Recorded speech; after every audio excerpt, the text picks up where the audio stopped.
Bonjour tout le monde. Alors aujourd'hui, j'avais envie d'introduire auprès de vous la relation symbolique qui unit et parfois désunit la mère et l'enfant. Euh, on a déjà parlé dans Naissance et coupure, la vidéo que j'avais postée précédemment, de la chute de l'enfant, du nourrisson, du nouveau-né en fait, au moment de la naissance, et qui représente une perte, mais qui en représente une aussi pour la mère. Car la mère avait quelque chose qui n'appartenait qu'à elle dans son ventre, et cette chose, c'était un enfant. Un enfant sur lequel elle a pu fantasmer, elle a pu imaginer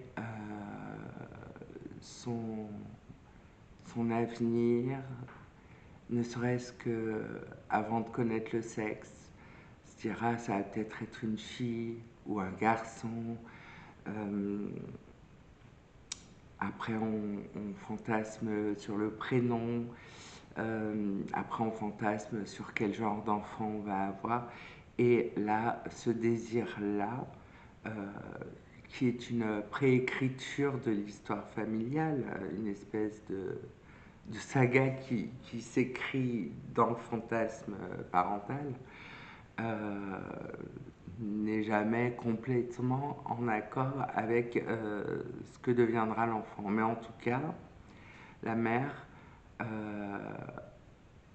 possède cet enfant tant qu'il est un embryon puis un fœtus. À la naissance, elle perd euh, cette, euh, cette création, parce qu'on peut parler de création, autant au niveau symbolique qu'au niveau physiologique. On va pas je ne vais pas vous faire un cours de biologie sur les gamètes et compagnie. Hein. Je pense que petit spermatozoïde, ovule, voilà, zin zin. Mais en fait, à la naissance, l'enfant peut rencontrer un problème de santé et il peut y avoir séparation. Alors, ça arrive chez les prématurés ou grands prématurés, hein, quand un enfant naît à 8 mois de grossesse, c'est un prématuré, à 6 mois et qui pèse 900 grammes, là c'est un grand prématuré, c'est-à-dire que le pronostic vital n'est pas assuré. Les médecins vont dire qu'ils vont faire ce qu'ils peuvent, mais voilà. Il y a souvent dans les services de néonatologie des psychanalystes ou des psychologues qui viennent en soutien aux familles et également en soutien à l'enfant, qui lui parle et qui essaye de lui insuffler un désir de vivre, euh, lui parler de ses parents l'attendent, l'aiment, le chérissent, et les parents ont maintenant le droit de venir chaque jour participer aux soins de l'enfant, passer un peu de temps avec eux. Je pense que vous connaissez le pot contre pot avec un prématuré.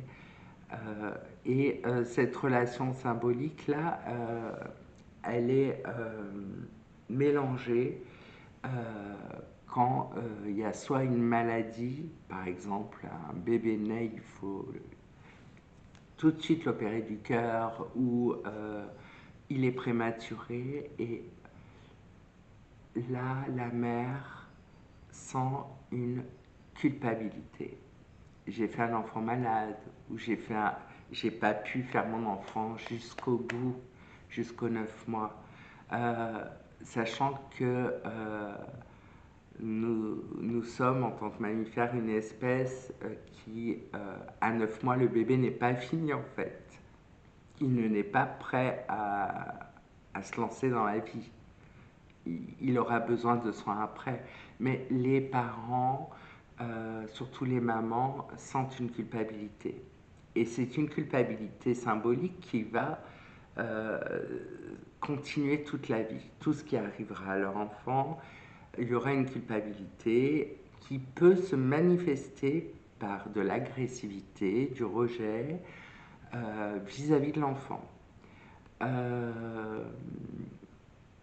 On, on sait que les mères qui rencontrent ce genre de difficultés après la naissance d'un enfant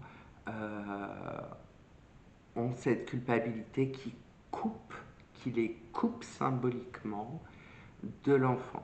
C'est-à-dire, c'est plus moi qui m'en occupe, c'est les soignants. Que ce soit les infirmières néonates, les médecins néonates, l'AREA néonate, le psychologue ou le psychiatre ou le pédiatre ou le psychanalyste, ça dépend des services, enfin des hôpitaux, mais il y a toujours un soignant pour le psychisme, pour accompagner. Et en fait, les familles se trouvent dans un total désarroi quand ils réalisent que la maman n'investit plus du tout l'enfant. Ce qui peut se comprendre complètement parce qu'en fait, je m'en suis occupée tant qu'il était dans mon ventre. Et là, la seule chose que je vois, c'est que mon enfant, c'est les autres qui le sauvent. Je suis impuissante, je suis une incapable. Et face à ce réel que la maman reçoit avec beaucoup de violence, elle va à ce moment-là, elle peut, hein, c'est pas dans tous les cas, il y en a qui se battent et il y en a d'autres, et on les comprend, qui lâchent prise, qui n'arrivent pas à aller voir l'enfant, ou très peu, qui sont très démoralisés, très déprimés. Et la symbolique, là, investie pendant la grossesse, est complètement cassée. On va avoir ça tout au long de la vie, mais dans la petite enfance également, la relation mère-enfant a des répercussions sur l'avenir de l'enfant. Plus la relation est serrée, collée, plus l'un et l'autre se contaminent par le besoin de l'autre. Et ce besoin de l'autre amène à une relation fusionnelle qui allie et l'amour et la dévoration. Alors vous allez me dire, comment ça la dévoration? Est-ce que la maman veut manger son bébé? Au niveau symbolique, et l'un et l'autre veulent manger. Donc, elle voudrait dévorer au niveau symbolique son enfant et l'enfant voudrait dévorer sa maman. Et bien entendu, c'est quelque chose qui reste symbolique, ça veut dire au niveau du fantasme inconscient qui ne vient même pas à l'idée. Vous n'entendrez jamais une mère vous dire j'ai envie de becqueter mon gosse, quoi. Vous comprenez? Bon, mais en fait, la mère qui, elle, a accès à beaucoup plus d'instances psychiques, hein, la mère va parfois avoir des comportements beaucoup plus oppressifs. On a des mères qui peuvent être psychotoxiques. Donc, dans une constellation familiale, vous allez avoir une mère qui revient du marché ou d'avoir été faire du shopping et qui dit à son fils, je vous donne un exemple réel qui s'est vraiment passé, raconté par une de mes profs de psychopathologie de la fac, mais j'en ai gardé un souvenir tellement prégnant que je vous le livre, prégnant, pregnant. Voilà, pour ceux qui parlent anglais, vous ferez le lien. Un souvenir tellement prégnant que je vous le livre. Donc, il s'agit de cette mère qui revient et qui a acheté 2 chemises pour son petit garçon. Donc le petit garçon, il avait 9-10 ans, il me semble, et il y a une chemise bleue et une chemise jaune. Et sa mère, elle lui dit, essaye-les. Et le petit bonhomme, il prend une des 2 chemises. La première qu'il choisit, hein, c'est une question de hasard, il n'y a pas d'intention inconsciente à l'œuvre là. Il s'agit de la préhension, je prends ça ou ça, voilà, bon, il y avait un choix, il est obligé d'en prendre une, il ne peut pas essayer les deux. Hein. Donc il va prendre par exemple, il avait pris en premier la jaune, et il la met, il la montre à sa maman et tout, et elle le regarde. Et au lieu de lui dire elle te va trop bien, je suis contente de mes achats, non, elle le regarde et elle lui dit ah bon, t'aimes pas la jaune?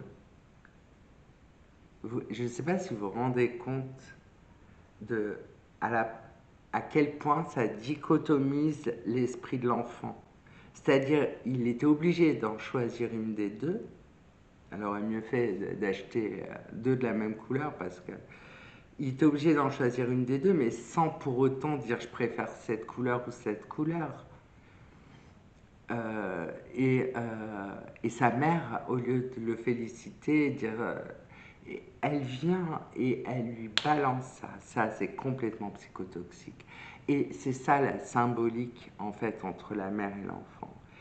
Il existe aussi chez certains enfants, alors plus petits, on,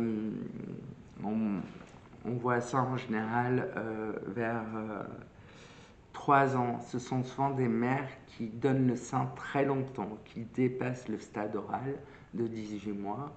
Là aussi, la vidéo sur les stades pulsionnels chez l'enfant. Qui continuent à donner le sein malgré tout. Et vous savez que souvent, donner le sein, ne jamais arrêter de donner le sein, en fait, ça produit du lait. Donc,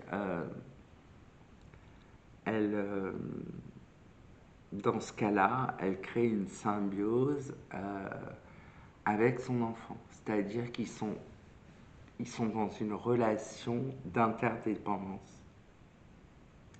Il y a une espèce de chantage, en fait. Une espèce de j'ai quelque chose. Donc en fait, c'est une mère très phallique qui continue à donner le sein alors qu'elle devrait s'arrêter, qu'elle le sait, mais il y a quelque chose de très phallique chez elle dans le sens où moi j'ai quelque chose que tu n'as pas, c'est mon téton, et pour te rassurer, tu vas venir le téter. Et l'enfant, lui, donc, est dans cette fusion. Et ça peut donner, mais alors ça j'en parlerai dans ma vidéo que je ferai sur l'autisme, ça peut donner ce qu'on appelle une psychosymbiotique. Voilà. Mais là je ne vais pas en parler. Je vais juste vous parler de la symbiose comme ça, et en passant. Et en tout cas, c'est difficile d'être mère, de réagir autrement qu'avec ses émotions, ses affects et son inconscient. On a l'inconscient qu'on a. Il y a des mères qui essayent de travailler là-dessus, évidemment. Hein. On n'est pas forcément ahuri face à un enfant qui naît. Mais Winnicott, Donald Winnicott, un psychanalyste britannique, avait parlé de la trop bonne mère En fait, il y a chez chaque maman une bonne mère et une mauvaise mère. Je me rappelle de quelqu'un qui m'avait dit je ne crois pas être une bonne mère. Ben, c'est plutôt pas mal de dire ça.